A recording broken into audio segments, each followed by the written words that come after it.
Hello, and welcome to Behind the Scenes with Kirkwood Ski Patrol. My name's Katie Ryan. I'm part of the Ski Patrol, and I'm going to be your host this evening. We've been doing this event for about the last 15 years, and it has grown exponentially in the last couple years. Even with COVID, we wanted to make an effort to keep it going.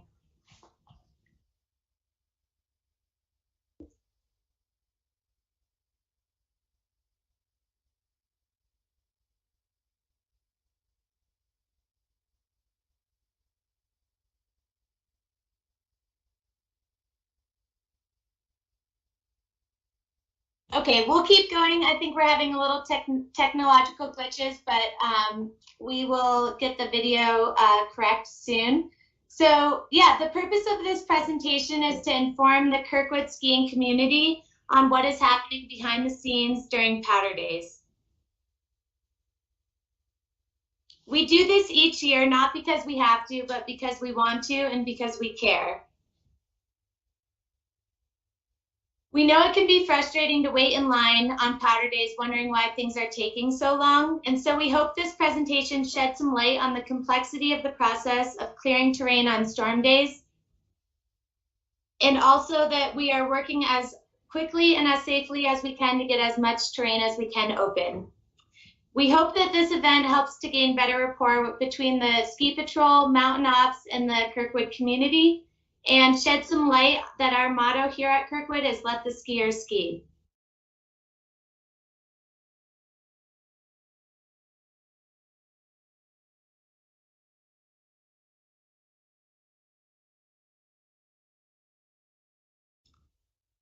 We are glad you're able to join us for the first ever virtual event, and we are excited to share more about our work with you tonight.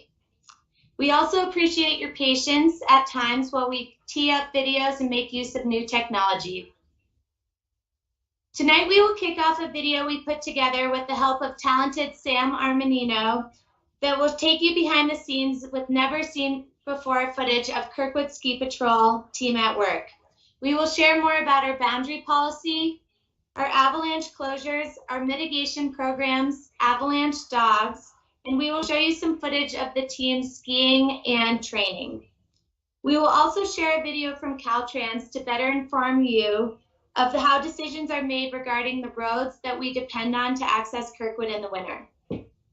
Next, we will switch gears to a Q&A portion of the event we will take time to answer your questions. And finally, we will invite you to listen to some music from Kirkwood Ski Patrol's own Chili Monroe on Instagram Live. Before we start the videos, I want to share with you how to ask questions. We are going to be using YouTube Live to broadcast to you. To ask a question at any point during the presentation, you can drop your questions into the comments below the video. We will then compile these questions together and answer them during the Q&A portion. We are going to show the first video here in a moment, but before we do, I would like to introduce you to a few of the fellow ski patrollers you will see featured in the video and that will be present in our panel for our Q&A discussion. First, we will have Adam Eichmeyer, Ski Patrol Director. We'll have Greg Cunningham, who's our Assistant Ski Patrol Director and Lead Avalanche Forecaster. We will have Frederick Newberry, who is the current mountain manager here at Kirkwood Resort, and Matt Jones, our general manager of Kirkwood. We will also have Warren Alfred present as the information officer from Caltrans to answer your questions. All right, let's watch the first video of the evening. Kirkwood Ski Patrol behind the scenes.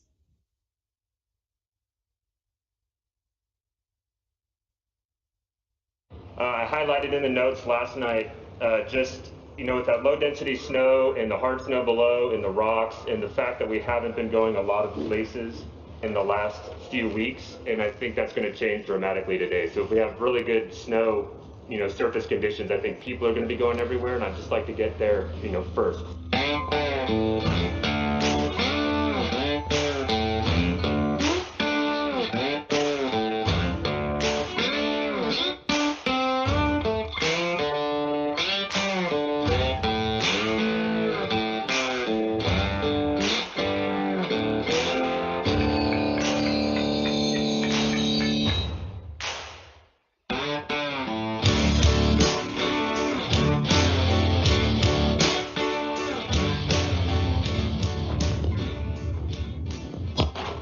My name is Greg Cunningham. I've been at Kirkwood for 11 years. I've been on ski patrol for the whole time, and I'm currently the Assistant Ski Patrol Director and in charge of the Snow Safety Program.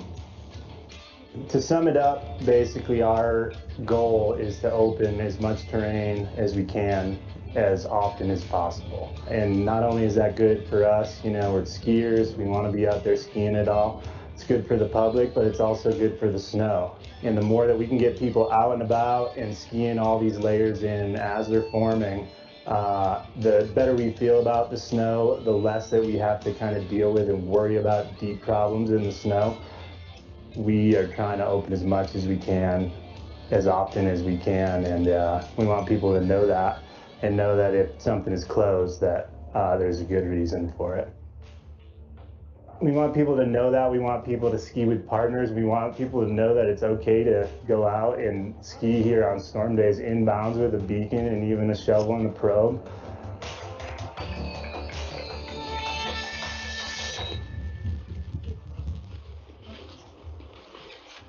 Oh, good girl. Good girl, Momo. Good girl.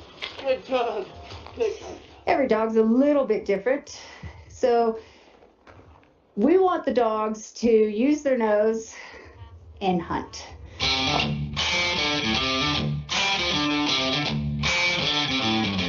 All we're asking them to do is find the scent of a human under the snow. So it's a pretty basic concept, and the steps that we use to get there, it can be complex or it can be as easy as we'd like to make it. Basics, just starting a puppy with runaway, hide and seek, and maybe going into a snow cave, hiding in a snow cave. Let that puppy go find you. Once that puppy's found you, then maybe we incorporate a wall. And then the puppy's got to troubleshoot past that and get past the wall, do a little dig, and then it just kind of gets more complex and more complex. And then we have an avalanche dog, right?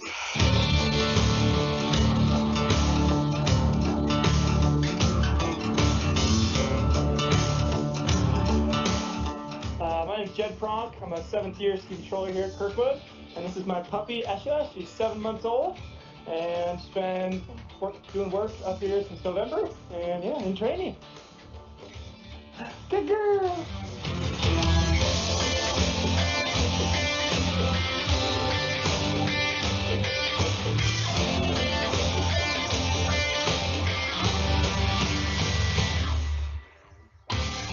Hopefully we'll get everything open, including core, because it's light winds. Well, it's going to be a little slim ski cutting wise. So hopefully that'll all coincide with the weather backing off a little bit. But get things open, try to get people out everywhere, public, that'll help out quite a bit.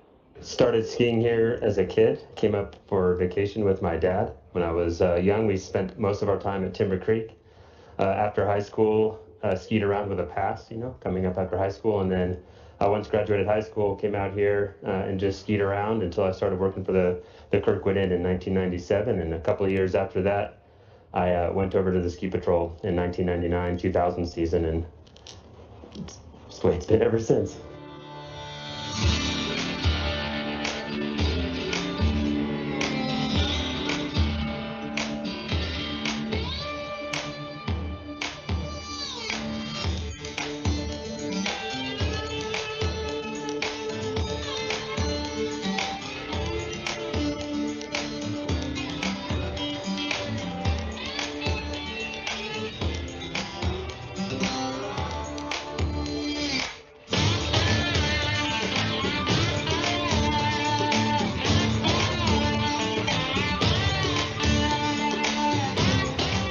What we're trying to do is, as we continue to open and not have to keep the entire chairlift closed or the resort closed until all work is done, the in-area closures allows us to open some skiing terrain while we work on others. But because of the poaching problem, which is either not paying attention to the boundary, not understanding where the boundary is, not realizing the hazard, we've decided to leave basically one area of terrain closed between the work being done and the area that's open for skiing. So you're not skiing directly next to control work being done, but you have some buffer, either an entirely different aspect of a bowl or one bowl over completely. That's mainly found in Sentinel Bowl and Palisades Bowl and beyond into Jeff's line.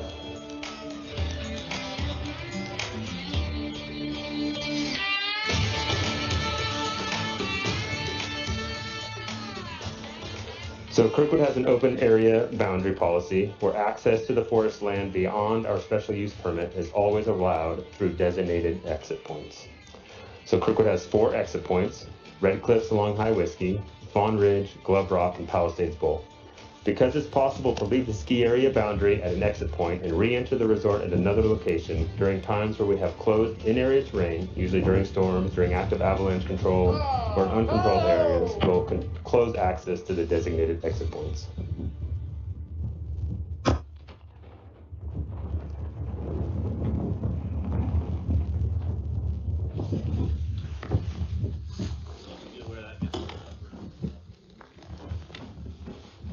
Yeah, and the farther over towards uphill we can get, the better, I guess, just to load our anchor. No, we either have to pick up the sled or we need, or I can just... I think you should just kind of swing over. Yeah. We try to train as much as we can. We put a high priority on it when there's not a lot of snow. Like this season, we're training almost every day.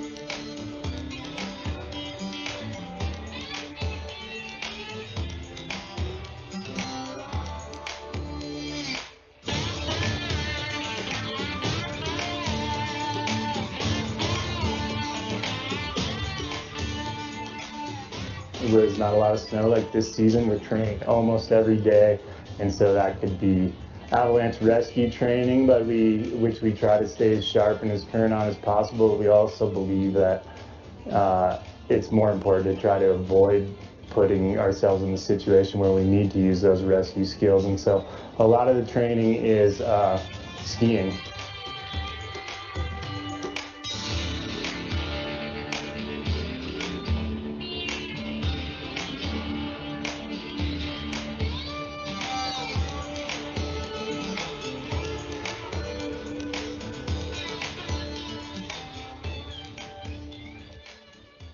Eagle Bowl and say the Devil's Corral area is affected by 4 different mitigation routes, and so it's not simply just saying that Eagle Bowl is good to go. There's a bunch of overhead hazard and thimble circ, and then everything over on Lookout Vista and Thunder Saddle and Norm's Nose, all of those paths all come together and all run into the corral. They all have the potential to make it down into there and to affect open terrain, and it's more complex than just one route being shot and cleared.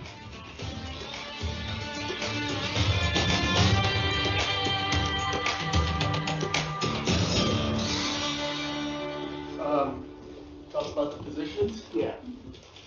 All right, so, well, this gun, we run in a 3-person team. Sometimes we have 4, which is always helpful. This side of the gun, the assistant gunner side operates the elevation and the depression of the gun. And the gunner is on the left side of the weapon. He sets the reverse of the gun. We're not going to talk about specifics or targets, but we shoot 30 rounds on a full day. And it allows us to reach certain places in the mountain which we otherwise couldn't reach with hand charges. So we try and do this before all the patrol and the hand charge teams go out. We start typically around 4:30 at the bottom, get our morning briefing in and safety meetings, talk about what we're going to do, and then we get in the snowcat and come up here and start shoveling and get ready to put the gun in place to start doing our patrol work. Kirkwood Ski Patrol really is best in class. We demonstrate it every year at the ski patrol races. It's me smiling under here.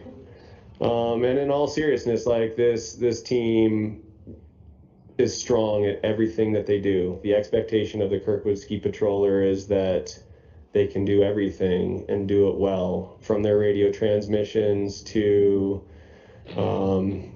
high angle rope rescue to lift evacuation to canine handling for avalanche search and rescue. Yeah, this team really is cutting edge.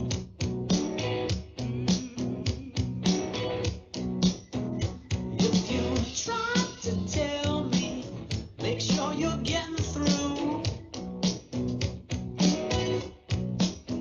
If we get too heavy, we start to come unglued.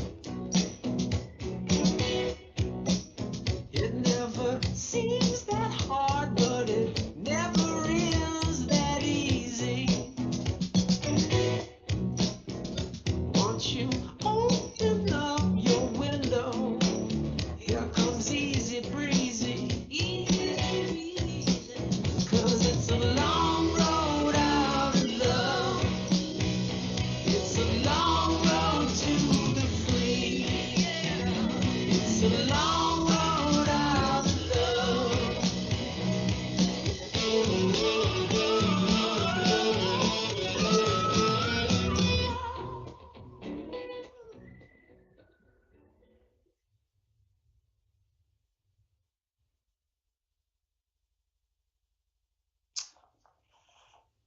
Great. Well, we hope you enjoyed learning a little bit more about what we do behind the scenes and how we make decisions as patrollers. And hopefully this can just open up some more discussion between Kirkwood Ski Patrol and the skiing community here, because that's definitely important to us.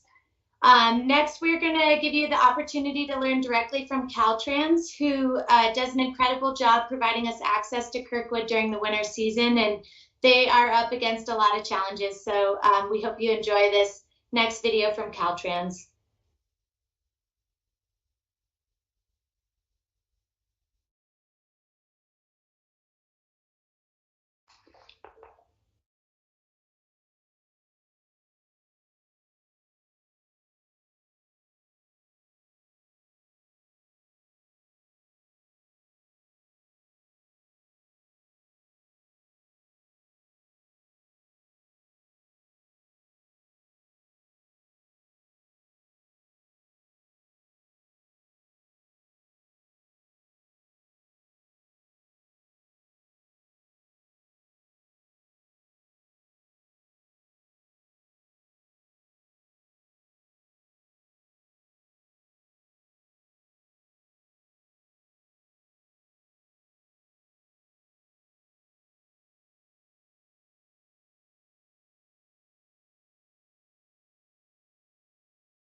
While most famous in the Golden State for her sunny disposition, Mother Nature can also give us the cold shoulder. It rains. It snows. The wind blows. But no matter where you live or where you travel, Caltrans is there to safely get you where you need to go. Our employees stay on site in dorms, on standby, because before Mother Nature moves in, we prepare to move out. On snowplows, on cliffs manning avalanche control, and busy repairing the damage caused by destructive wildfires before the weather changes. Preparing has become part of our essential duties. Here's what we're up against: snow in the Sierra. In the art of avalanche control, timing is everything. We monitor storm conditions and weather forecasts to assess potential for avalanche activity. And when necessary, Caltrans uses a mixture of propane and oxygen in field explosions to blast snow off the mountainsides. We try to control it and keep it to a minimum before it totally buries the road or totally buries somebody or something. In cases when field explosives fail, our crews use a projectile launcher from the ground, or manually heave hand-tossed explosive charges from elevated positions onto avalanche-prone cliffs below.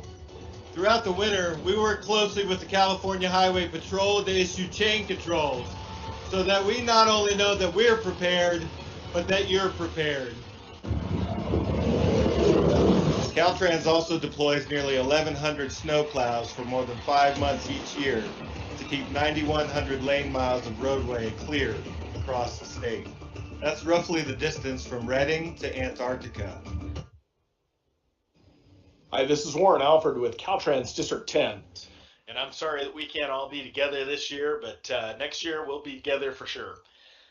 Tonight I wanted to share a little bit of information about Caltrans, how we manage Carson Spur and Carson Pass on Route 88, and also share some things about traffic safety for you to consider when you're traveling to Kirkwood in the wintertime.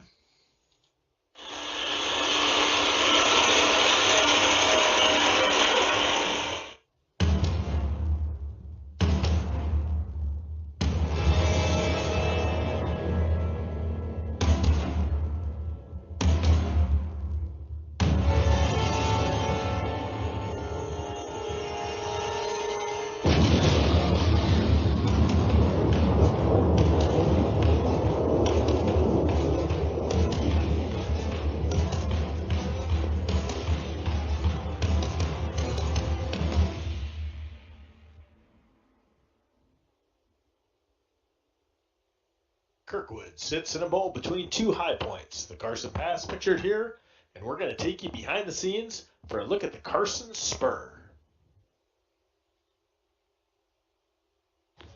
Okay, so here's the what they call the Beast. This is the biggest slide on the Carson Spur, and as you can see, this snowbank, yeah, it's got to be at least 25 feet, and then you look all the way up and look at that cliff. There is no wonder. Ice and snow coming down on the road. This is probably the most technical avalanche road, one of them anyway, in North America, given all the chutes and nooks and crannies. It's just the volume and the amount that comes down in a short period of time. It just gets so much you just can't keep up with it, and especially in this avalanche area. The problem with the closure is you might be able to get in here and get the road open, and then you turn right around and close it. So we check to see what hit the road, and then start working our way through to see how much hit. Try to get an estimate of when we think it'll take to get open, and then assess if they got to go up and do a hand charge, if they got the results out of the gas exit they wanted. Well, it sounds like technical, dangerous work. Can be. Well, I'll tell you, we appreciate everything that you and your crews do, and I know the traveling public appreciates trying to keep everybody safe. Yeah, it's a lot of fun. I enjoy it. It never seems to get old. Yeah. So through this storm, the totals that we've got at Pedder Hill was 7.5 feet. In an Iron Mountain Road, we got 8.5 feet. We had a road closure set in place, a hard closure at Pedder Hill because of extreme whiteout conditions. And so that's what the crew's been working on. So that sounds like a lot of snow, but how's that compared to your average storm? this was a little above average. And how about the public? What should they be thinking about when you get this road open? When they get in, just drive careful, be safe, follow the chain control signs, do what they say, and most of all, just maintain a nice, safe speed. Leave plenty of room between the car in front of you and yourself. In case you got to brake, you just roll to a stop. Don't be slamming on your brakes. Perfect. Winter means skiing and riding, but with the Frigidaire comes a new host of driving challenges. We love bluebird powder days and snowball fights as much as anyone, but winter conditions can prove treacherous if you're on the road. With these tips, however, you'll be able to maximize your chances of staying safe when traveling in the Sierra. Wear the right shoes. When it starts to snow, the first thing most people should do is fit their car with winter tires or tires fitted with chains. A good set of tires can mean the difference in getting home safely and feeling confident behind the wheel. Winterize your ride. Pedestrians, snowplows, and sledders are harder to see during this time of year, so visibility must be near the top of your priority list. That means make sure your wipers are up to the task and clean your car off before you set off. Stay stocked up. When the puffy jackets and gloves come out, warm clothes and food are a given, but things such as flares, glow sticks, flashlights, blankets, shovels, jumper cables, first aid kits, all of that stuff are vital if you get stranded. It's important to have your supplies ready ahead of time because emergency kits are often forgotten in the rush to get up the mountain. And if you get stranded, you'll be happy you have these items. Stay visible. Visibility is important throughout the year, but it becomes particularly important when Mother Nature drapes her icy blanket over the earth. Snow and ice dramatically reduce your ability to see, but fear not, we've got some tips to help you see and be seen. The first tip is an easy one. Keep your lights on, but make sure to stick with your low beams or fog lights whenever possible. It's easy to assume that high beams are better, but snow will actually reflect light back on you and worsen your visibility. If you end up getting stranded, being seen is even more critical. Always make sure to keep a reflective jacket, flares, and lights on you. If you need to apply chains or exit your vehicle, and remember, the days are shorter, so you have less light to work with. Take it slow. The only thing more important than the preparedness of your vehicle is how you use it. The best four-wheel drive system in the world has the same amount of brakes as a two-wheel drive vehicle, so when navigating ice, at the end of the day, physics gonna physics. The key to successful driving in snow is strikingly similar to how you might face off with a Tyrannosaurus Rex. Take it slow and no sudden movements. You must give significantly more time to execute nearly every action when the road is slippery, including accelerating, braking, turning, and even changing lanes. If and when you start to skid, take your foot off the brake, take it off the gas immediately, turn the wheel onto the slide, not out of it, and calmly work to regain control.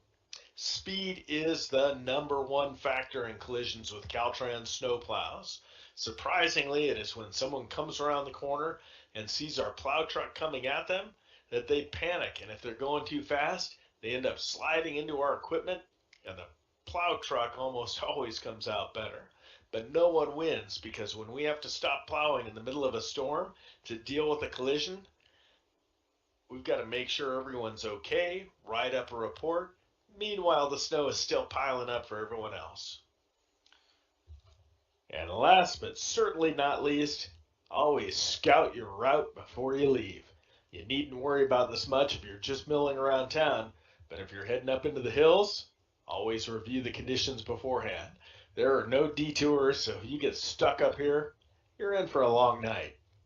Visit Caltrans Quick Map to view camera feeds, traffic information, transportation options, and road closure information. Well, as you can see, maintaining Route 88 is not an easy job. It's an extremely challenging roadway that requires a phenomenal amount of resources, manpower, time, logistical, interagency coordination, to keep it open during inclement weather. But we appreciate your patience and understanding, and certainly appreciate the great partnership with Kirkwood. Please follow us on social media at Caltrans District 10 on Facebook and Twitter, and travel safe.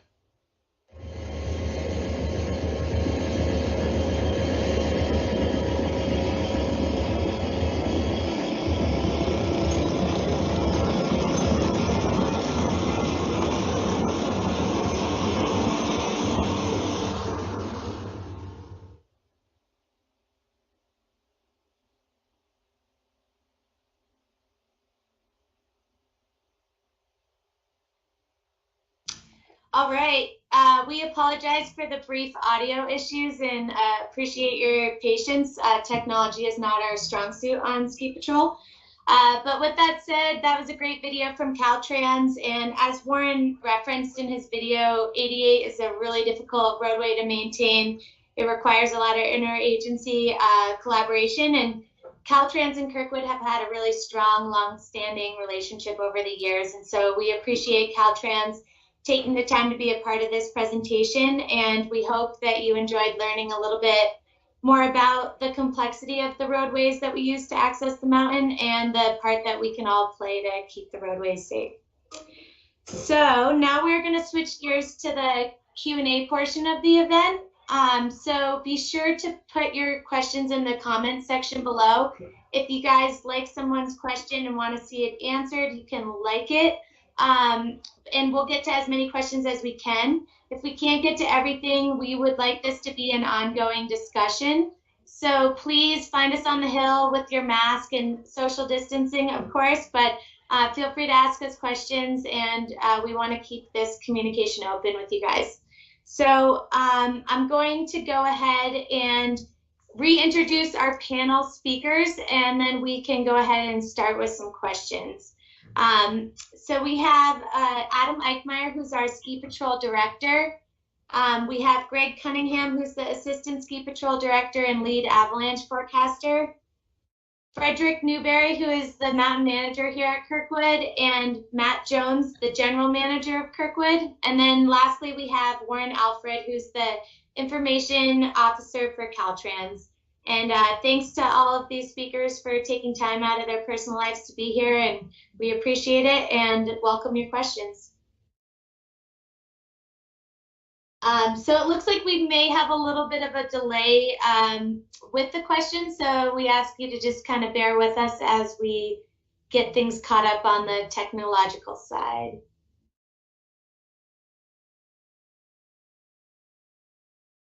Okay, we're getting a question in, and it looks like it might be directed towards me. What percentage of our Ski Patrol team identify as women? And do we know how that compares to Kirkwood, overall Kirkwood employees and patrol teams at other resorts? So yeah, we actually only currently have 3 females on Ski Patrol at Kirkwood, and they're very strong, capable women and get along great with the rest of the crew. But yeah, we have a small minority of women. So do try to set a good example for young girls that may want to aspire to this in the future. And I would say compared to other departments, we're a little bit smaller percentage. And I think, you know, it can be a little bit of an intimidating job, but it's definitely something that's well within a woman's capability. If you're doing it for the right reasons and you're professional and you work hard, I think it's very possible to do this job as a female at Kirkwood. So that would be my answer to that. And then as far as other patrols go, we just generally have a smaller patrol team compared to a lot of other patrols. So I think that is part of the reason why we have a smaller percentage of women. A lot of patrols like Squaw Valley have substantially more patrollers, so they do have a bigger percentage of women, but I think we're pretty comparable to most patrols in that regard. And my personal experience is just that, yeah, I enjoy working here. I really like the crew that we have. I feel well supported, and I feel like I have plenty of opportunities to excel and improve and grow in this environment.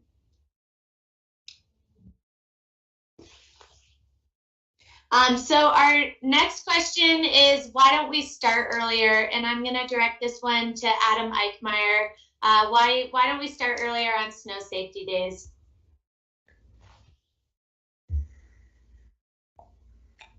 Yeah, thanks, Katie. So for starting earlier, we're pretty much, we're regulated by the time we can start by our explosives use in the dark. So we're not allowed to do any explosives work in the dark. So essentially the times that we start, and most times during the year, allows us enough time to get up to the top of the hill and then wait for daylight. So we're pretty much at the earliest we can go on the bulk of the year to get out the door and use explosives.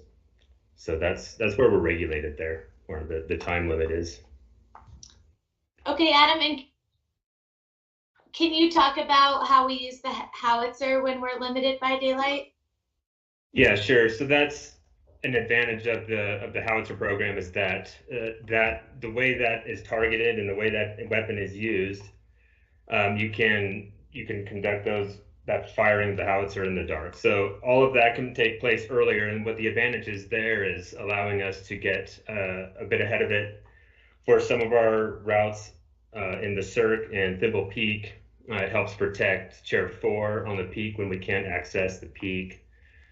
It allows other mountain operations teams, lift maintenance, the grooming department to get up and start working on Chair 4, which is always takes a bit of time. So it is quite an advantage to be able to use the howitzer for control work early on. But that's the only method we have at this time that allows us pre-dawn control activities.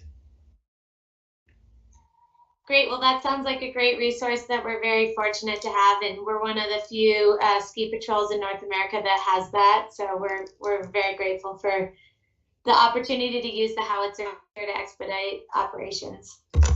Great. Our next question is going to go to Warren Alfred from Caltrans, and some of our viewers are wondering why we do avalanche mitigation work when it appears to be a bluebird powder day and people are chomping at the bits to get to Kirkwood. Well, that's a great question. Thank you for whoever submitted that. There are times when the sky's blue and people wonder, hey, why are you having to do avalanche control? And the reality is, a lot of times you'll notice that kind of tracks with windy days or after there's been a kind of a wind event. And so we'll see some of the different slopes that load up with snow.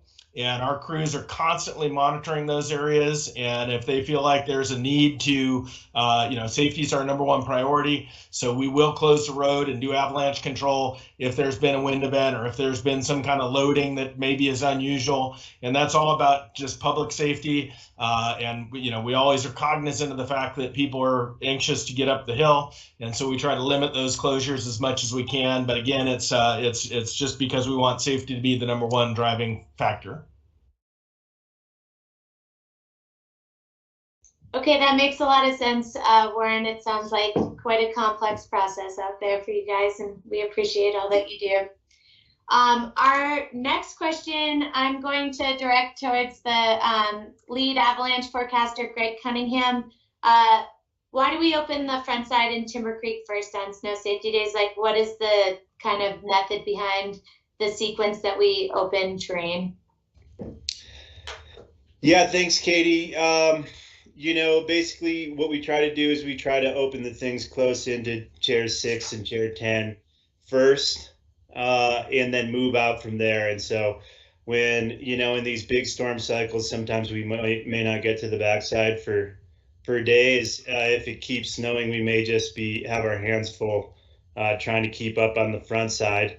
And something I think that doesn't maybe register with a lot of folks is that even some of our beginner terrain, we can't even open, let's say, Chair 7 and 9 on some of the biggest days, or Chair 1 without doing some mitigation work in the terrain above or the adjacent terrain around there. And so I would say that in the biggest storms, all of our chairlifts at Kirkwood are impacted by avalanche terrain. And so we'll start there on the front side, and like Adam explained in the video, we'll try to open some of that and then move on to some of the terrain that's harder to get to and further out in the periphery. And sometimes that may take days if it just keeps snowing. Great, Greg, thanks. And I think, yeah, it can be hard to understand when you're in a seemingly mundane terrain why it's closed. So thanks for that explanation. There's another question I think is applicable to Greg, but Adam, feel free to chime in here too. With all the avalanche casualties in the Rocky Mountains and Sierras this year, how have you all added to your training with what you have learned from those tragedies? Like, how do we kind of debrief action after reviews from other incidents and incorporate it into our program? Yeah, I mean, that's a really good question. We always try to, kind of stay in front of it and be on the cutting edge. We're trying to seek out the most up to date, the most current educational opportunities. I think honestly, kind of public outreach and public awareness is one of the biggest things we can do, which is why this event is so important, is we're trying to get the message out there and let folks know and let our skiers know what we're doing on the hill, and know that we're trying to open as much as we can, and that the more that they work with us, the easier it's going to be for us to keep everybody safe and work together. And so I think above all else, I mean, we're training all the time, and staying current and all that stuff's really important, but the communication, it almost always comes down to communication, and communication with our skiers and with our public, whether it's in avalanche safety or whether it's in COVID-19, is kind of, I think, the most important piece there. Great, Greg, and I'm just going to give you one more follow-up question to that. Can you explain our mitigation record, how we keep records of our mitigation efforts and the results that we receive, and how we're able to share those with other operations to kind of keep historical records intact? Yeah, we've been tracking this, since day one, since the ski area opened in 1972, and it used to be on paper, and for a long time that was the industry standard. And when I started here, it was still what we were doing, and we've since kind of adopted a digital platform where we can catalog, we can essentially map out the entire mountain and the avalanche paths and the start zones and the control routes and our boundaries and all that, and we can assign route leaders, and we can classify results to the industry standard. And it's gotten to the point now where we can auto share those with Sierra Avalanche Center and with other ski areas in the basin, and they can share with us so we can track what kind of results they're getting. And if something is abnormal, we can maybe adjust what we do or take that into account. And so our digital platform has really helped us kind of keep track of that, and it's helped us share information amongst our own ski patrol as well. Great, thank you. Matt Jones, this next question is going to be for you. We have a viewer who is new to spring skiing and is wondering what the conditions are currently like. Will most lifts be running? Will only groomed areas have enough snow to ski? And will the bowls and chutes be skiable? Yeah, sure. Thank you for the question. I think it was kind of focused on this last weekend and the extra week. And I'm excited. We're going to have enough staff that we're as excited as I think all of you that we extended the season. So we're going to have enough staff to be able to run the lifts for all of our terrain next week. And the skiing today was fantastic. It was warm out on the hill, so it gets a little sticky at times, and you have to kind of follow the sun. But right now, the corn skiing is fantastic, and the forecast looks pretty similar. Maybe not quite as warm as today, which would be good, kind of through next week. But that's our plan all the way through closing day to have the whole mountain.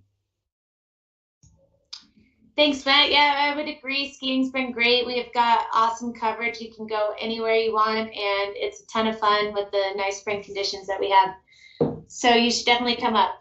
Our next question is going to go to Adam Eichmeyer, and there's a viewer that's just kind of wondering about our medical response team here at Kirkwood. Generally, what's the process when someone gets hurt here, and how do we respond?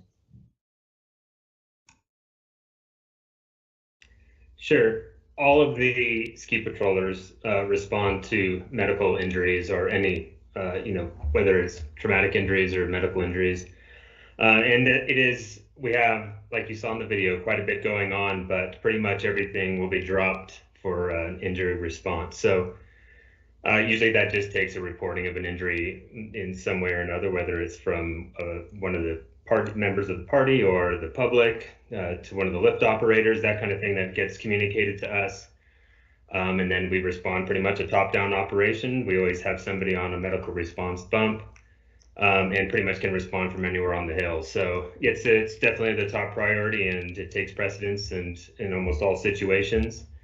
Of course, that's why we do all of the most of our slope safety and avalanche control work early on before we get everyone on the hill. I know we're pretty busy with that during snowstorms, but we try to spread everything out, and so we concentrate on that, on the medical response piece, and that comes from every one of us. Great, Adam. And if someone wants to report that there's someone injured, what's the important information for them to convey? The best piece to get across is where they are, right? There's a lot of difficulty not knowing where you are. So it's basically the location, I would say. Know your location. Ski with a friend. Great. I'm going to direct the next question to Frederick Newberry, and it is in regard to the howitzer program. How do people get involved? What's the training like, and do you need to have experience with this prior to become part of the program? Yeah, great. Thanks, Katie, and thanks for that question. The howitzer program is unique to us in that we partner up with the U.S. Army and the U.S. Forest Service to lease the weapon to shoot on Forest Service land through our special use permit. No prior training is needed. Certainly nice to have a background in it, but on-the-job training happens. And for us, what we like to do is have somebody that's got a few years experience on the patrol and interest in the weapon and can take the hand charge route mentality and then take it away to the weapon and shoot remotely and shoot those targets accordingly to set up the hand charge routes, for success. So yeah, and there is a very organized strategic training program that happens through the military, through the Army and our partnership with them. And then there's a larger organization, the AAUNAC, the Avalanche Artillery Users of North American Committee, that the handful of resorts that shoot a howitzer work with. And it's very well organized and very well trained. And as you saw in the video, you've got the assistant gunner, the loader, and then the gunner that all work together in that 3-person crew. If you have an additional hand to prepare bullets, as Don said, that's a bonus. But yeah, if you're interested in ski patrolling and shooting the weapon, we're always looking for good people. So apply, and we can get you trained up. Thanks, Fred. That's great. So we have a young viewer who would like to know how the bombs are lit, and so I'm going to give this one to Greg Cunningham. Maybe just explain the process of the type of explosives we use and how we fire them. Yeah, thanks, Katie. So we use, generally, it changes a little bit, but we typically use a 2-pound hand charge. And there's different kinds of explosives depending on what kind of snow climate you're in. And so we use a special one for our kind of typically wet, heavy snow that we get here in the Sierra. But they're about maybe the size of a water bottle, a little bit smaller. And we go out with anywhere from, say, 10 to 20 of those a piece, depending on where you're going. And then it has a fuse. And our fuses are 120 seconds long. They're 2 minutes long, and that actually seems like a really long time when you're waiting for them to go off. But that's ample time for you to kind of have a plan and have a program with your partner, be in a good spot, And then we use these weatherproof igniters, and so there's not really any sort of flame because we're often out there in the storm. So there's a weatherproof igniter that slides over the fuse, and then you pull a little cord.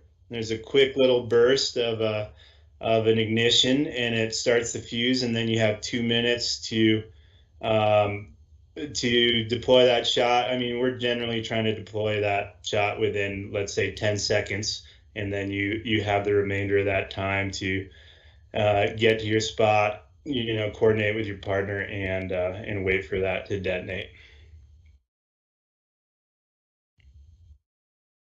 Okay, thanks, Greg. I think that's a lot of good information that people are very curious about. So thanks for answering that.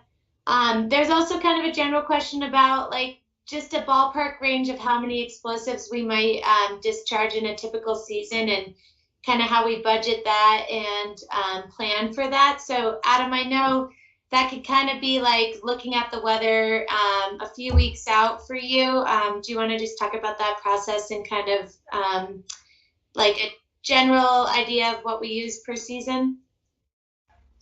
Yeah, sure. I can talk a little bit about that, and that's the biggest difficulty at times is just forecasting for this storm season, obviously, and so we're always staying a bit ahead of it. We have explosive storage that we can take advantage of, so we can be a few storms ahead of time, or prepared at least for a storm series, before we restock those magazines. So we kind of play it like that, and every year is different. And then it's such a variety of use per day, right? So we can be in storm cycles and just be looking at the front side and the control work we do on chair 6, and maybe it's only chair 6, or maybe then we go over to chair 10, throughout the storm system, and that's just maybe we have between 9 and 12 routes that we're looking at there, or less. And then once we open the whole mountain over a couple days, we have around those 18 routes that we look at. And so it's quite a variety of what we have going on. Depends on the storm, depends on the season, but I think you can just tell from the sound of the mooring that we have quite a bit going on depending on the day. So those, you get a foot of snow plus, and you open the whole mountain, and it's pretty good conditions out. We're pretty much everywhere that whole day, and it's pretty loud, I know, and there's a lot of shots going on. So it really depends. Great, thanks, Adam. We appreciate that. Next, we have a couple questions for Warren Alfred from Caltrans. Warren, can you talk a little bit about the relationship with Kirkwood and how you guys coordinate together during storm cycles in the wintertime? Yeah, absolutely. There's great cooperation between Caltrans and Kirkwood. We definitely try to coordinate closely because we know there's an impact from our operations on how people actually get to the mountain. And kudos to the Kirkwood team, because we've all been meeting on a weekly basis to talk about, what's going to come up for the weekend, what storms we're expecting. Kirkwood has offered to help us when there are issues with equipment that breaks, and share parts, and just really try to have a partnership and a cooperation in terms of how we approach traffic operations. So I think it's pretty seamless, and I definitely appreciate all the work from the Kirkwood crew. Great, Warren. And then just a follow-up question to that. I know you guys have really been working on your communication efforts with the public. So can you talk a little bit about your efforts to communicate potential road closures and how you guys do that, where people can look for that information? Absolutely. So we have a staffed transportation management center. It's open 24/7, 365, with dispatchers that are in constant communication with our maintenance teams. And so if there's going to be an anticipated closure, our maintenance team and Billy Newman, who's our Caples Lake supervisor, will get in touch with our transportation management center so that word gets out to the public. And I'll talk a little bit about that in just a second. But the other thing that Billy will do is immediately call your dispatch to try to help let your guests get the word that there is going to be a closure, or when the road is actually expected to open. There are times when we don't have the luxury of, if there's an immediate safety issue and we determine that we have to close the road, we will. But generally speaking, we try to give about a 30 to 60 minute warning so that folks can kind of get information about, the fact that the road's going to close, and if they need to make to try to get in or out, that's kind of an opportunity for that. In terms of the public notification, we have the Caltrans Quick Map, which is maintained in real time by our traffic management center. And so if people go to that, they can look and in real time see, is the road open? Is the road closed? It's not that great in terms of saying what's going to happen in the future, but it tells you exactly what's happening right now. And then we also use social media to try to help get information out. We don't have around the clock coverage on social media. That's why we kind of drive people to use the Quick Map app. But it's certainly something where we're constantly trying to figure out, how do we communicate to the public? How do we get information out? And that Quick Map app is really probably the best source for your guests, in addition to all the ways that you communicate with your guests as well. Great, Warren. And there was one more question for you about long-range plans to improve mitigation efforts on the spur. And I think you kind of touch upon this in your video of just the complexity of terrain and working in an uncontrolled environment. Can you just kind of touch upon the infrastructure there and how you guys manage that? Yeah, so we're constantly trying to improve our operations and our resources that are available out there. You did see a little bit of information about the GasX devices that are on the slope. I think in the spur, we now have approximately 13 of those devices, which actually allow our crews to make controlled explosions from remote locations. So they're able to be constantly doing avalanche control in kind of real time. And obviously the forecasting and being proactive about how we're approaching and paying attention to where when things are starting to build up is an important part of that. The other thing is, maintaining our equipment is a huge part of being able to deal with snow that actually hits the road. And so we've got mechanics who are now deployed, and they actually stay up at our Caples Lake maintenance station. And in addition to that, we're actually stocking parts right there at the maintenance station. So if something breaks, we can try to fix it right away. And some of these parts, like the drive shaft for the blower that you can see in that picture there, that box is an incredibly expensive piece of equipment, but we actually have a spare that sits on the shelf so that if that equipment breaks, we can fix it and try to get the road open right away. So those are kind of we're upgrading the GasX devices on the hill. We've been adding additional exploders, and just kind of the net result is better avalanche control and quicker times to get the road open. Great, Warren. Well, we really do appreciate all your efforts, and we would not be in operation without you guys. So super grateful for everything you guys do. Our next question is going to go to Frederick Newberry, and some gratitude for what we do, but also a question: is the circ ever going to open? Appreciate the gratitude. Thanks, Katie, and thanks for the question. And from my understanding, when the resort opened in 1972, the circ was open.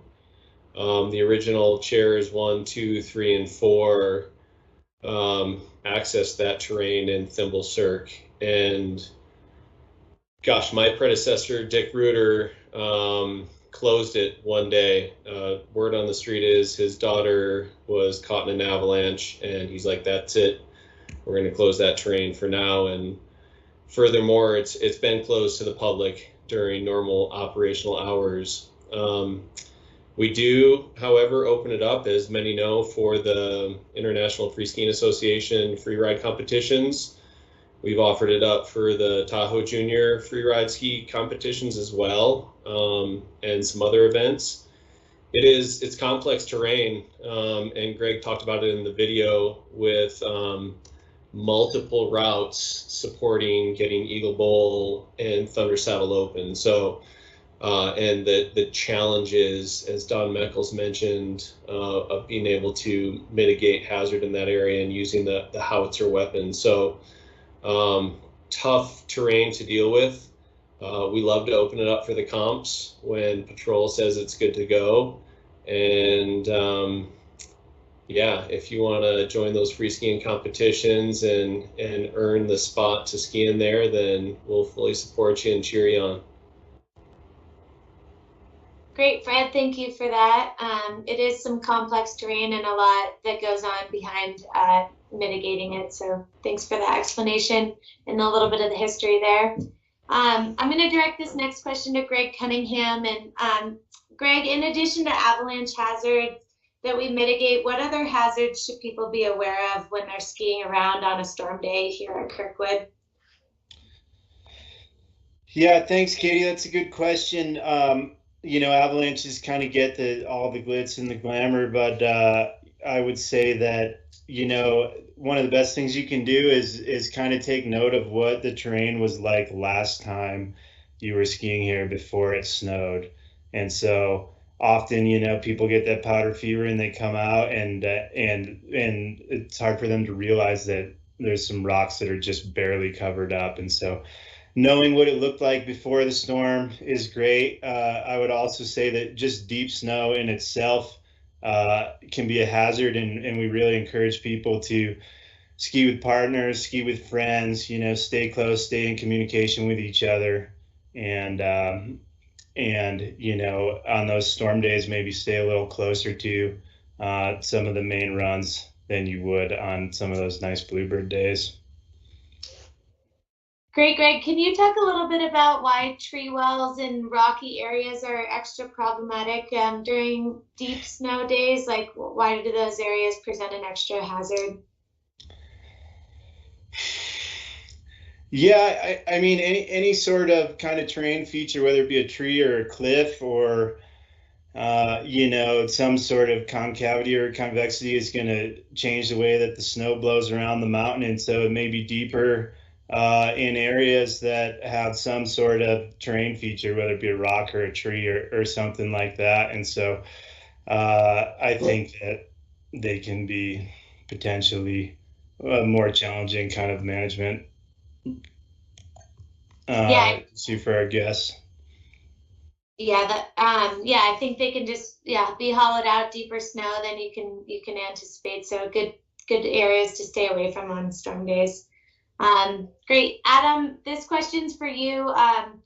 Just kind of generally, how many ski patrollers do we need to open the front side? How many do we generally need to run the mountain? Just kind of a ballpark range there.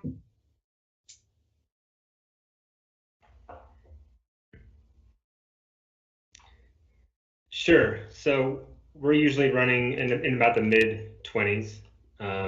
We do pretty well with that number with the 4 bump stations that we have and some clinic coverage midweek. So we have basically the 4 bump stations, top of 6, top of 10, top of 2, and top of 4, and spread that out from about the mid 20s with people and a couple roving around.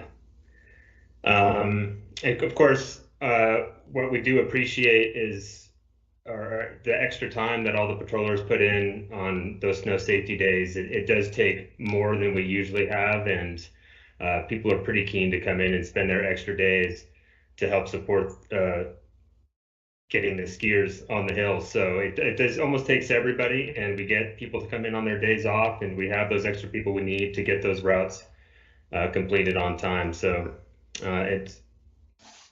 it always varies, but yeah, more is better in that sense.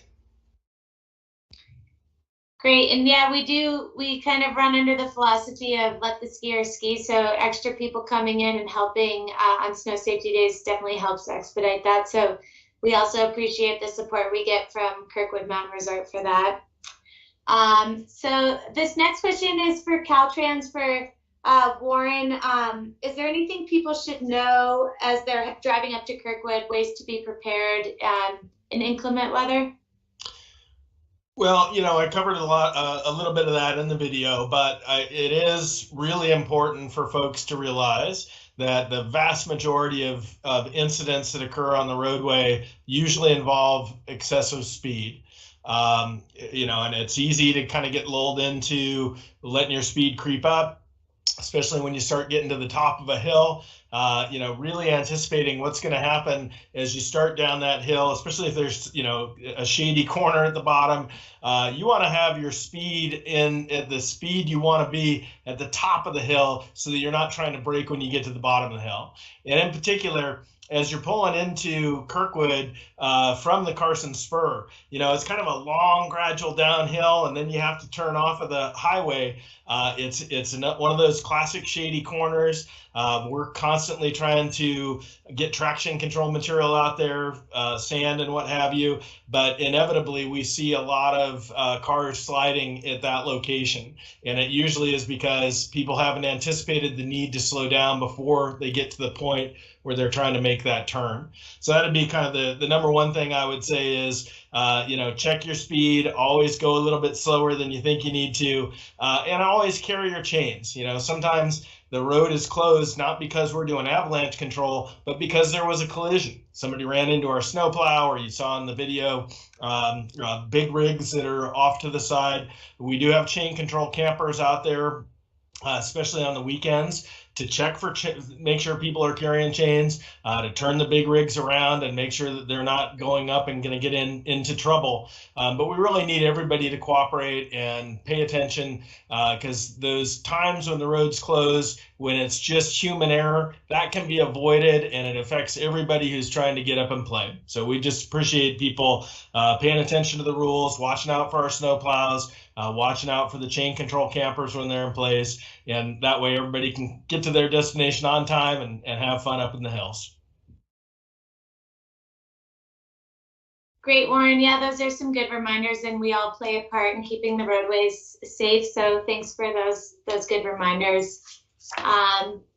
Great. So we have a question. I'm just going to generally open if the panel speakers would like to talk about a favorite Kirkwood story from their career here. So I'm just going to open this one up, and maybe I think Fred's good at this, so we'll start with him, and then anybody else can chime in. But Fred, do you have a favorite Kirkwood story that you can share with our audience? Yes. I'll start with Adam's mustache. No, Adam and I started at Kirkwood in 1999, and as kids, basically kind of first job, and grew up skiing there, and we've raised our families there, and what an experience. I showed up as a skier from Michigan, and my mind was blown by the mountain, and I thought I'd stick around for a year, and it has totally driven the course of my life. And watching my kids grow up skiing there has been really the best thing ever. And I've shared I've had the best days of my life at that place. When 88's closed and you get a limited footprint going on chairs 5 and 6, and you ride a lift with a person who said that was the best run of my life, feels pretty good. And then you see them again at the bottom and get on the chair with them, and they're like, that was the best run of my life. That just compounding experience, and being able to share that with folks. The mountain's really special, and I really value that place. And above all, it's the people that make it special, and the teamwork that goes into getting it open, and making those great experiences. So I'll pass it on to the next to share their experience, but yeah, really a special place. Great, thanks, Fred. You're an integral part of this place, so we're glad you stayed longer than a year. Adam, can you share a story? I know you started at the Kirkwood Inn, got a couple good accidental backflip stories. Do you have anything you want to share?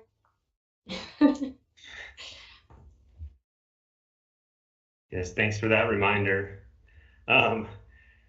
Yes, I'll skip right past the Kirkwood Inn and just go to ski patrolling. But I feel we tell stories all the time in the ski patrol. We certainly learn that way. You know, it's great to talk about your day, tell stories, talk about what you've seen in the past. But as far as um, you know, for me, it's my time sleeping up on top of the hill, sleeping on top of 6 and 10. We call it night man, right? That night duty for during snowstorms when we can't access the hill from any other way but the chairlift. I think those highlight my time in Kirkwood. Is just you're just immersed in the storm. There's no better place to be when it's full conditions. So it's quite an experience to go through that. So that kind of highlights my time, I think, and experience there. Thanks.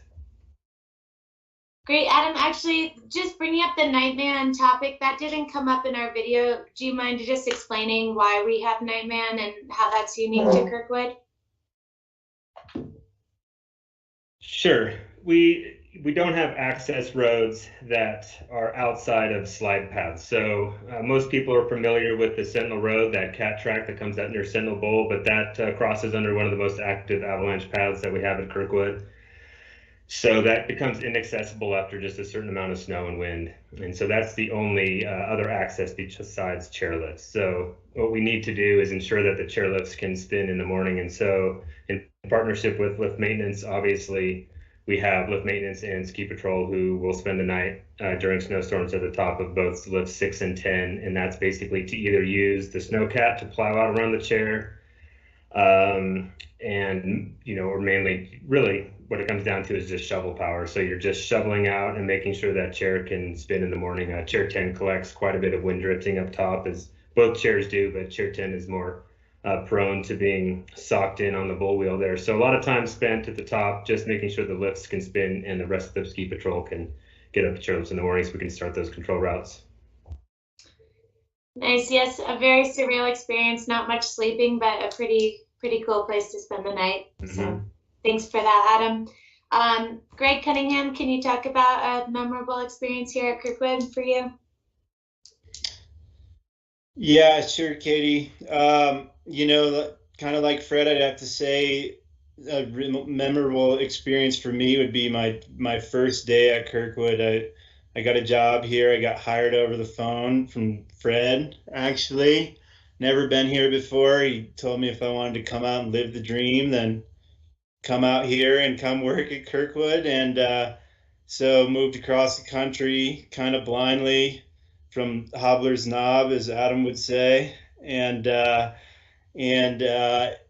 right before opening that season, 2010, we had probably a 4-day storm where it snowed 6 feet. We were having nightmen, like Adam talked about, prior to even opening. And my first run at Kirkwood was probably, you know, armpit deep off the top of Zachary's. There was no base, so it was just truly bottomless snow. It was everybody's first run of the year. It was kind of carnage, actually, but it was pretty incredible. And that season ended up, you know, I think it snowed about 600 inches that season. So it ended up being a pretty memorable season and really set the hook, I would say. Great, thank you for that. Matt Jones, I know you haven't been here quite as long as some of the other panelists, but it's clear that you're pretty passionate about this place and it seems like your family really enjoys skiing here. Do you want to just touch on that a little bit? Yeah, absolutely. I haven't been around as long. My memory is similar, though. It's the night duty, and I think about it in a way that, like, for whether it's our employees or our guests, you got to want to be at Kirkwood, and it's an experience like no other. And so, you know, staying at night and hearing the cats get started in the middle of the night and pushing snow around, and then had the opportunity to go up and see. It was actually at the very beginning of my first season. See the howitzer at work, and that whole process, and all the different folks that we put up during storms to make sure that we can open if we get stuck. I think that's just a reflection of the passion that everybody has for Kirkwood and wanting to get get it open and get it open for the skiers, and that there's that many people from so many different departments, lift ops, scanning, obviously the patrol, grooming, our mechanics, lift maintenance, all of them, and others I'm probably missing that are, willing to be put up for the night, sometimes multiple nights, so we can get the product out for everybody. That was, I knew I was at a special place, and have my kids be able to ski around and be on the jets and free ride groups. It's pretty awesome. We love it. Cool. We're glad to have you here, Matt. So I'm glad you made it to Kirkwood. Adam Eichmeyer, this is kind of a general question about where most skier injuries occur on the hill. Are there any particular terrain areas or trail merging areas that people should be aware of? And why do we place such a strong emphasis on slope safety?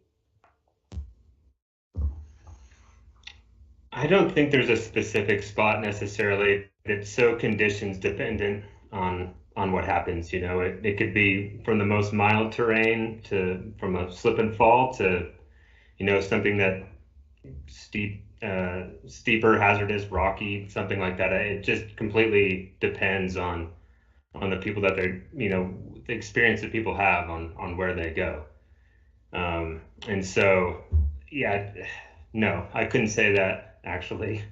But sure, obviously there are slow zones. They're obviously, they're pretty well known with the large banners and the trails merge signs. And those are just areas where we'd like to see people go slower. We know that they have the potential to be an issue, so that's why we concentrate on those spots. But it's not necessarily that we have more incidents in those places. That just is all part of looking at how people approach the skiing, what visibility looks like, what hazard marking looks like. So it's just another way to identify a hazard that we've been able to look at over the years as just being something that has that potential, just like marking rocks and little blind rollovers out on the hill away from those other areas, really.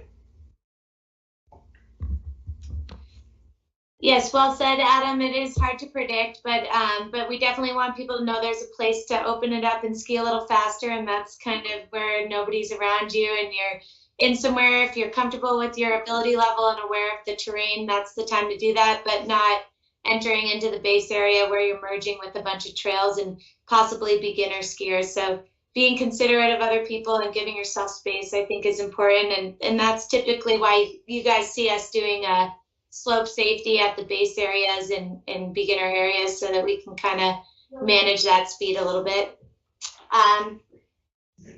Great, so we are running short on questions. If anyone has more questions, we can be here for another 10 minutes and we're happy to answer them. We can also end early if there aren't any more questions, but we'll give a few more minutes to see if anything else pops up.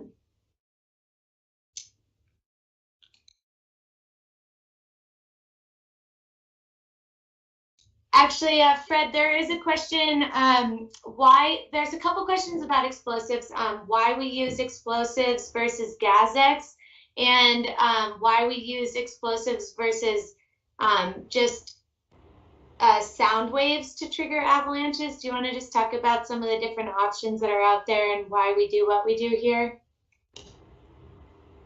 Sure. There aren't a ton of options for avalanche mitigation work. There's a really good book, The Avalanche Hunters by Monty Atwater, who's kind of the OG of avalanche hunting for ski areas, based out of Little Cottonwood Canyon, World War II vet, similar to Dick Reuter, who came to Kirkwood and started using hand charges and military weapons to mitigate avalanche hazard. Yeah, not a lot has changed since that point in the 60s and 70s. So we don't have Gas-X, the highway does. We have hand charging and howitzer options, which really kind of suit our program. And we do a lot of ski cutting as well, and Greg mentioned that in the video, that we have a lot of training for avalanche preparedness. And that really is the focus. Is, you know, we come in a lot for early starts on days that are kind of a low to a moderate hazard, and we get on top of it, and we do our best to make a bunch of small avalanches so that they are unable to grow into big ones. And yeah, that's the ultimate goal. And those are the resources we're working with, and we'll continue to work with moving forward for now. Thanks, Fred. Yeah, we appreciate that a lot of thought's been put into what we do and how we do it, and thanks for that explanation.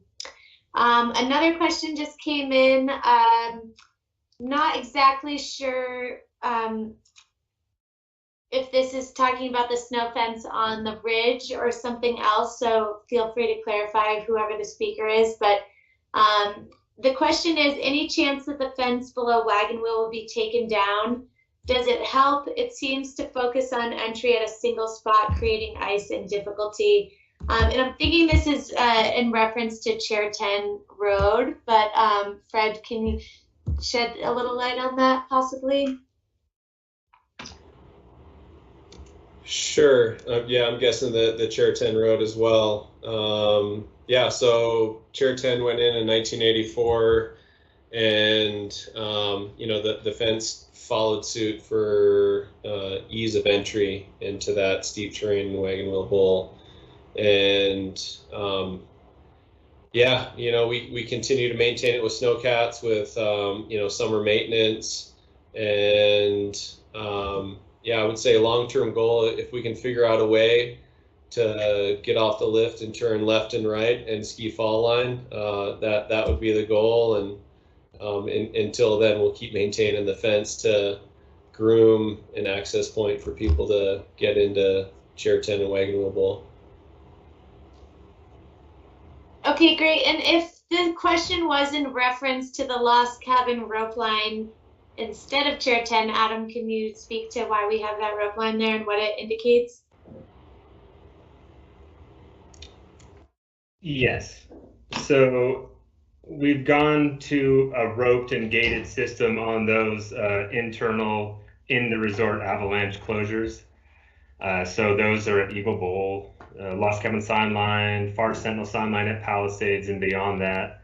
And so those are basically delineating some certain avalanche bowls that we have. And so to make sure and to help with people staying out of that area, and I talked about that a bit in the video and how we can segment the areas into places we can work, where we have some safety margin, and then where we have open skiing. And so this has just made it far more clear to the public on where those places are and where those spots are. So it really helps to keep people out. And so we'll always have the rope line, and then we have the gates that open. And I can understand what the question is about the gates always being in that same spot, but you can really kind of over time just, you know where to go. It's consistent to have those gates there, and you won't see as much skier, much of those gates being, I guess, used or worn in as well if we have a season with more snow. But anyway, that's the purpose of that whole system there, is to really make sure we're going into these spots. We know you can get there and what that access gate takes you to. So that's why they're in those spots pretty much. Great. Well, we appreciate that. That helps us get terrain open more quickly. So hopefully we can use those gates. Next question is, do all the male ski patrollers have facial hair? Greg, you want to touch on that? Sure. Yeah, I was thinking that'd be a better question for Adam, but I would say the ones who can grow it, yes, they do. You know, this year, in order to kind of maintain a high standard, we all chose to shave so that we can have a kind of a proper mask fitting and maintain a high level of safety, and hence the all the mustaches. But in general, yeah, I think for some people it's a function, you know, being out in the cold and the wind and the snow a lot, and maybe it's a little bit of an image too. Okay, there you have it. A bit of an image. So next question is, what does the ski patrol do in the summer, and are there ski patrollers that continue to work at the mountain year round? So Adam or Fred, you want to answer that? We'll go with Fred.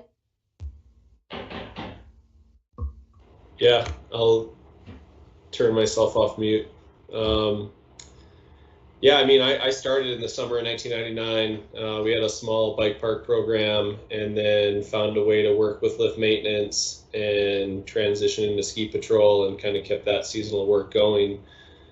Yeah, there's a handful of patrollers that work with us, year round in similar capacities. Summer trail crew. And yeah, it's good. We definitely go to a smaller staffing model in the summer, but we have a handful of folks that stick around, and that's helpful.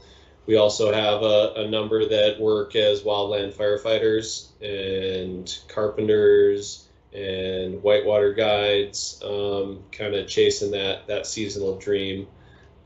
So yeah, hopefully that answers that question. Yeah, we've got a pretty well-rounded crew with a lot of different skills, which we tend to apply here at Kirkwood. So that's something kind of unique to our patrol. But yeah, I would agree with that, Fred. A lot of different people doing different things in the summer that are pretty related in the outdoor world. There is a question about, do we have a volunteer ski patrol program here at Kirkwood? And Adam, do you want to talk about whether or not we do and why we don't?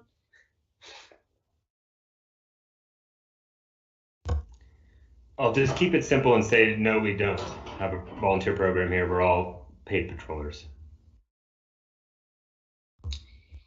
Yeah, there's some places where that works better than others, and here we found that the pro staff that's full-time tends to be the best for our program, so that's what we've been going with. Great, and then we have a question for Matt. Do we have any plans for additional high-speed lifts at Kirkwood? And if not, who at Vail do we need to speak to express those concerns? Yeah, I'll answer. At this time, we don't have any, although I get the question about Chair 4 a ton. I get the question about 11. So on Chair 4, we actually have to upgrade the power line that goes back to the base down there. So we are going through a process to work with the Forest Service on that. And I would say, in terms of additional lifts this season with the reservation system and the data that we were getting on just the different lift usage, that's definitely something that's going to help us determine across the company where our next lift upgrades and what resorts make the most sense. So that's something I'm excited to see what the analytics show on that coming out of it. But right now we're still working on the infrastructure to make sure that we can, if one day we're able to upgrade 4, we can actually do that, because the power line's a key component of that. And with the Emigrant Trail and the Forest Service requirements, there are steps, but we're in the middle of that process. Great, thank you, Matt. So yeah, I think that's all the time we have for this evening, but as we mentioned earlier in the presentation, our aim here is to keep working on gaining better rapport with the community here at Kirkwood and to strengthen our connection between the ski patrol and our guests. And so we hope that this can be an ongoing conversation. Find us out on the hill.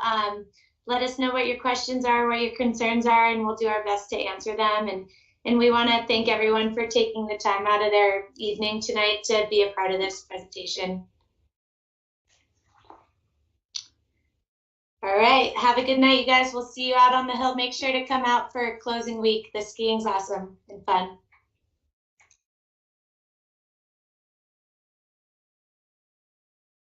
Oh yeah, and one reminder, maybe Jared can add on the slide with Chili's Instagram, but we do have some live music from Kirkwood's own Chili Monroe, who's going to be playing some guitar for us, and we will have a slideshow of Kirkwood Ski Patrol throughout the decades with some fun pictures if you guys want to join us for that. If we can't get the screen up, it's at Chili Monroe on Instagram, and you can look him up and find him playing music in the next 10 minutes or so. So yeah, thank you everybody, and we appreciate it. And also Sarah is gonna add his Instagram tag to the chat if you're looking for it there. Well, thank you guys, and we hope you have a nice evening.